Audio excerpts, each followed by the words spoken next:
1997ರಲ್ಲಿ ಮಲೆನಾಡಿನ ಒಂದು ಹಳ್ಳಿಯಲ್ಲಿ ಕೊಲೆ ಆಗುತ್ತೆ. ಅದು 25 ವರ್ಷಗಳ ನಂತರ. ಯಾರು ಕೊಲೆ ಆಗಿದ್ದು, ಮಾಡಿದ್ಯಾರು, 25 ವರ್ಷಗಳ ಹಿಂದೆನೂ ಏನಾದರೂ ಕೊಲೆ ಆಗಿತ್ತಾ ಏನು ಅನ್ನೋದನ್ನೆಲ್ಲ ನೀವು ಸಿನಿಮಾ ನೋಡಿದ್ರೆ ತಿಳ್ಕೊತೀರಾ. ಎಸ್, ಹಾಯ್ ಹಲೋ ನಮಸ್ಕಾರ. ನೀವು ನೋಡ್ತಾ ಇದ್ದೀರಾ ನನ್ನ ಪ್ರಕಾರ. Agnyathavasi directed by Janardhan Chikkanna. Paid ಪ್ರೀಮಿಯರ್ಗೆ ಹೋಗಿ ಸಿನಿಮಾ ನೋಡಿಕೊಂಡು ಬಂದಿದ್ದಾಯಿತು. ಸಿನಿಮಾ ನನಗೆ ವರ್ಕ್ ಆಯಿತಾ ಅಂದರೆ ಎಸ್, ನನಗೆ ಕಂಪ್ಲೀಟಾಗಿ ವರ್ಕ್ ಆಯಿತು. ಇನ್ ಡೀಟೇಲ್ ಆಗಿ ನನಗೇನು ಇಷ್ಟ ಆಯಿತು, ನನಗೇನು ಕಷ್ಟ ಆಯಿತು ಅಂತ ಡಿಸ್ಕಸ್ ಮಾಡುವ. ಅದಕ್ಕಿಂತ ಮುಂಚೆ ಚಾನಲ್ಗೆ ಫಸ್ಟ್ ಟೈಮ್ ಬಂದಿದ್ದರೆ ವಿಡಿಯೋನ ಫುಲ್ ನೋಡಿ, ಇಷ್ಟ ಆದರೆ ಮಾತ್ರ ಸಬ್ಸ್ಕ್ರೈಬ್ ಮಾಡಿಕೊಂಡು ಸಪೋರ್ಟ್ ಮಾಡಿ. ಸಿನಿಮಾದಲ್ಲಿ ನನಗೆ ಇಷ್ಟ ಆಗಿದ್ದು the screen play and narration. ಈ ಇಡೀ ಸಿನಿಮಾದ ಸ್ಕ್ರೀನ್ ಪ್ಲೇ ಏನಿದೆ, ಕನ್ನಡ ಸಿನಿಮಾದಲ್ಲಿ ಒಂದು ಹೊಸ ಫ್ರೆಶ್ ಫೀಲ್ ಕೊಡೋ ಸ್ಕ್ರೀನ್ ಪ್ಲೇ ಅಂತ ಹೇಳ್ಬೋದು. ಮೇಜರ್ ಇವೆಂಟ್ಗಳನ್ನು ಹಿಂದೆ ಮುಂದೆ ತೋರಿಸ್ಕೊಂಡು ಅದನ್ನು ಮುಂದಿನ ಸನ್ನಿವೇಶಗಳಿಗೆ ಲಿಂಕ್ ಮಾಡಿಕೊಂಡು ತಗೊಂಡು ಹೋಗಿರೋ ಪ್ರೊಸೀಡಿಂಗ್ಸ್ ನನಗೆ ತುಂಬ ಚೆನ್ನಾಗಿ ವರ್ಕ್ ಆಯಿತು. ಒಂದು ನಾನ್ ಲೀನಿಯರ್ ಪ್ಯಾಟ್ರನ್ ಇಲ್ಲಿದೆ. ಇವರು ಇದನ್ನು ಬರೆಯುವಾಗ ಇದನ್ನು ನೋಡೋ ಆಡಿಯನ್ಸ್ ಮೈಂಡಲ್ಲಿ ಯಾವ ಥರ ಯೋಚನೆಗಳು ಬರಬೇಕು, ಅವರು ಹೇಗೆ ಕ್ಯಾಲ್ಕುಲೇಟ್ ಮಾಡಬೇಕು, ಎಲ್ಲ ರಿವೀಲ್ ಆಗ್ತಾ ಇದ್ರೂ ಅವ್ರನ್ನ ಹೇಗೆ ಹುಕ್ ಮಾಡಿ ಕೂರಿಸ್ಬೇಕು, ಅವ್ರ ತಲೆಯಲ್ಲಿ ಇದಲ್ಲ ಇನ್ನೂ ಏನೋ ಇದೆ ಅನ್ನೋ ಒಂದು ಪ್ರಶ್ನೆನ ಹೇಗೆ ಬರೆಸಬೇಕು ಅನ್ನೋದನ್ನೆಲ್ಲ ಪ್ಲ್ಯಾನ್ ಮಾಡಿ ಬರೆದಿದ್ದು ನನಗೆ ಫೀಲ್ ಆಯಿತು. ತುಂಬ ಫ್ರೇಮ್ಗಳು ಒಂದಕ್ಕಿಂತ ಜಾಸ್ತಿ ಸಲ ಬರುತ್ತೆ. ಅದಕ್ಕೆ ಎಲ್ಲದಕ್ಕೂ ಒಂದು ಕನ್ಕ್ಲೂಷನ್ ಅನ್ನೋದು ಸಿಕ್ಕಾಗ ಶಾಕ್ ಸಿಗದೆ ಹೋದರೂ ಕೂಡ ಆ ಸೀನ್ ಸ್ಯಾಟಿಸ್ಫೈಯಿಂಗ್ ಆಗಿತ್ತು ಅಂತ ಹೇಳ್ತೀನಿ. ಒಂದು ಎಮೋಷನಲ್ ಫೀಲ್ ಮಾಡಿಸುತ್ತೆ. ಸ್ವಲ್ಪ ಜನಕ್ಕೆ ಸ್ಲೋ ಅನ್ನಿಸ್ಬೋದು, ಅದ್ರ ಬಗ್ಗೆ ಮುಂದೆ ಮಾತಾಡುವ. ಬಟ್ ಆ ಥರ ಹೇಳಿದ್ದಕ್ಕೇ ನಾವು ಇನ್ನೂ ಈ ಪಾತ್ರಕ್ಕೆ ಕನೆಕ್ಟ್ ಆದ್ವಿ ಅಂತ ಅನಿಸ್ತು. ಇನ್ನೂ ಮಾತಾಡಬೇಕು ಅಂತ ಇದೆ, ಬಟ್ ಅದನ್ನು ಹೇಳಿದರೆ ಎಲ್ಲಿ ಸ್ಪಾಯ್ಲರ್ ಆಗಿಬಿಡುತ್ತೆ ಅಂತ ನಾನು ಅವಾಯ್ಡ್ ಮಾಡ್ತಾ ಇದ್ದೀನಿ. ಯಾಕಂದರೆ ಇದು ನಾರ್ಮಲ್ ಥ್ರಿಲ್ಲರ್ ಸಿನಿಮಾಗಳ ಥರ ಅಲ್ಲ. ಇಲ್ಲಿ ಕ್ಯಾರೆಕ್ಟರ್ಗಳ ಮೇಲೆ, ಸನ್ನಿವೇಶಗಳ ಮೇಲೆ ತುಂಬ ಸ್ಟ್ರಾಂಗ್ ಆಗಿ ಡಿಪೆಂಡ್ ಆಗಿರೋ ಸಿನಿಮಾ ಇದು. ಒಂದು ಎಮೋಷನಲ್ ಥ್ರಿಲ್ಲರ್ ಅಂತ ಕರಿಬೋದು. ನೆಕ್ಸ್ಟ್, ಇಲ್ಲಿನ ಪಾತ್ರಗಳು ಮತ್ತು ಅವರ ಪರ್ಫಾರ್ಮೆನ್ಸಸ್ ನಮ್ಮನ್ನು ಹಿಡಿದು ಕೂರಿಸೋ ಮೇಜರ್ ಎಲಿಮೆಂಟ್ಸ್ ಅನ್ಬೋದು. ಎಲ್ಲ ಮುಖ್ಯ ಪಾತ್ರಗಳಿಗೂ ಒಂದು ಆಸೆ, ಸ್ವಾರ್ಥ, ದುಃಖ ಅನ್ನೋ ಲೇಯರ್ಗಳನ್ನು ಆ್ಯಡ್ ಮಾಡಿ ಸಟಲ್ಲಾಗಿ ಕನ್ವೆ ಮಾಡಿದ್ದಾರೆ. ಅವುಗಳಿಂದ ಆ ಪಾತ್ರಗಳು ತಗೊಳ್ಳೋ ನಿರ್ಧಾರಗಳು ನನಗೆ ತುಂಬ ಚೆನ್ನಾಗಿ ವರ್ಕ್ ಆಯಿತು. ಎಮೋಷನಲಿ ವೆಲ್ ರಿಟರ್ನ್ ಅಂತ ಅನ್ನಿಸ್ತು. ಬರೀ ಮನುಷ್ಯರಷ್ಟೇ ಅಲ್ಲ, ಒಂದು ವಸ್ತುನ ಕೂಡ ಒಂದು ಪಾತ್ರದ ಹಾಗೆ ಟ್ರೀಟ್ ಮಾಡಿದ್ದು ನನಗೆ ವರ್ಕ್ ಆಯಿತು.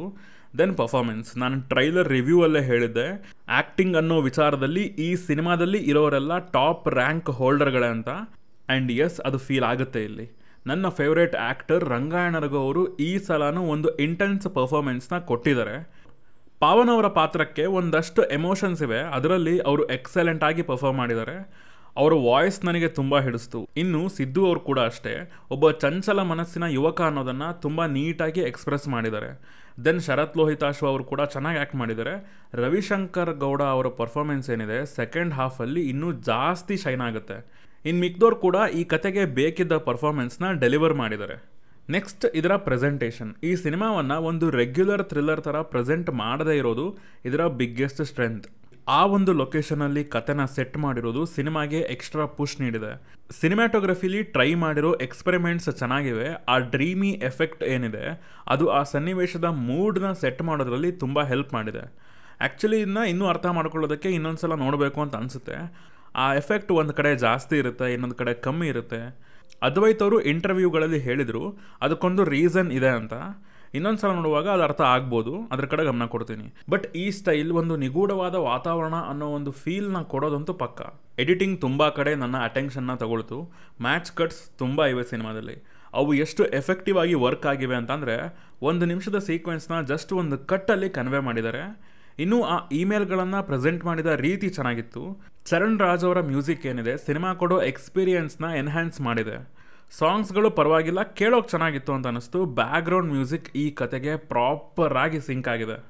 ಇನ್ನು ಸಿನಿಮಾದಲ್ಲಿ ನನಗೆ ಕಷ್ಟ ಆಗಿದ್ದು, ಸಿನಿಮಾದ ಫಸ್ಟ್ ಹಾಫ್ನಲ್ಲಿ ಒಂದಷ್ಟು ಪ್ರೊಸೀಡಿಂಗ್ಸ್ಗಳು ಸ್ಲೋ ಫೀಲ್ ಬರ್ತಾ ಇರುವಾಗ ಅಲ್ಲಿ ಬಂದಂತಹ ಒಂದು ಹಾಡು ನನಗೆ ಅಷ್ಟೊಂದು ಒಳ್ಳೆ ಎಕ್ಸ್ಪೀರಿಯನ್ಸ್ನ ಕೊಡಲಿಲ್ಲ.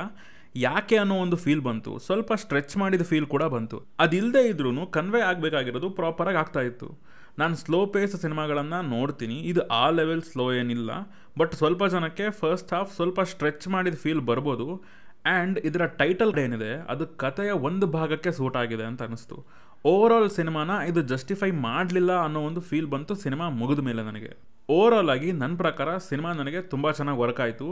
ಫಸ್ಟ್ ಹಾಫ್ ಸ್ವಲ್ಪ ತಡ್ಕೊಳ್ಳಿ, ಸೆಕೆಂಡ್ ಹಾಫಲ್ಲಿರೋ gripping narration and performance cinema ಮುಗಿದ ಮೇಲೂ ಅದ್ರ ಬಗ್ಗೆ ಒಂದು ಸ್ವಲ್ಪ ಹೊತ್ತು ಯೋಚನೆ ಮಾಡೋ ಹಾಗೆ ಮಾಡುತ್ತೆ ನಿಮ್ಮನ್ನು. ಫ್ಯಾಮಿಲಿ ಜೊತೆ ಕೂತ್ಕೊಂಡು ಆರಾಮಾಗಿ ನೋಡ್ಬೋದು. ಸೊ ಇದಿಷ್ಟು ನನಗೆ ಈ ಸಿನಿಮಾ ನೋಡಿ ಹೇಳಬೇಕನ್ಸಿದ ವಿಚಾರಗಳು. ನೀವೇನಾದರೂ ಸಿನಿಮಾ ನೋಡಿದರೆ ನಿಮಗೇನು ಅನ್ನಿಸ್ತು ಅನ್ನೋದನ್ನು ಕೆಳಗಡೆ ಕಮೆಂಟ್ಸಲ್ಲಿ ತಿಳಿಸಿ. ಸಿಗೋಣ ಮುಂದಿನ ವೀಡಿಯೋದಲ್ಲಿ. ಬಾಯ್.